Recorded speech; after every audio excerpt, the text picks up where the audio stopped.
ایک شخص نے ایک بزرگ سے پوچھا، بابا جی دنیا میں دوست اور دشمن کی پہچان کیسے کی جائے؟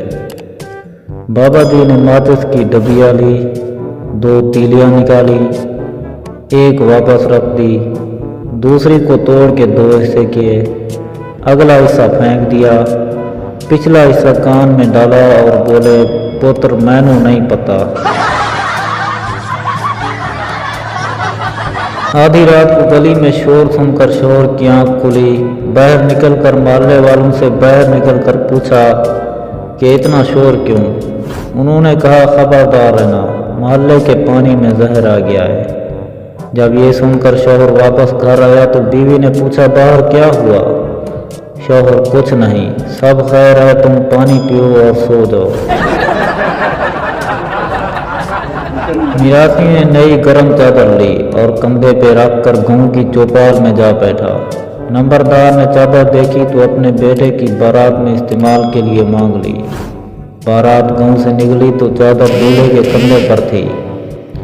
بارات کو دیکھ کر ایک شخص نے پوچھا کہ بارات کہندی ہے؟ میراثی جھٹ سے بولا، بارات نمبرداراں دیے، چادر میری ہے۔ چودھری کے لوگوں نے میراثی کی دھلائی کر دی کہ یہ بتانے کی کیا ضرورت تھی۔ بارات تھوڑی اور آگے گئی تو سامنے آتے ایک شخص نے پوچھا، بارات کہندی ہے؟ میراثی جلدی سے بولا، بارات نمبرداراں دیے، چادر بھی انہاں دی اپنی ہے۔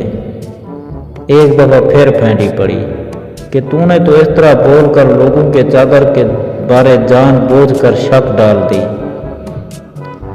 اب جو تیسری مرتبہ راستے میں پھر کسی نے پوچھا کہ اتنی شاندار بارات کس کی ہے؟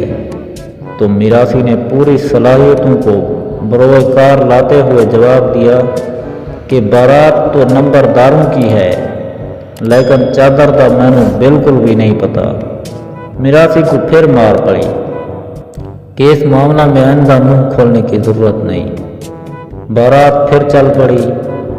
کچھ دور جا کے ایک بزرگ کھڑے تھے، انہوں نے پوچھا، بارات کہندی ہے؟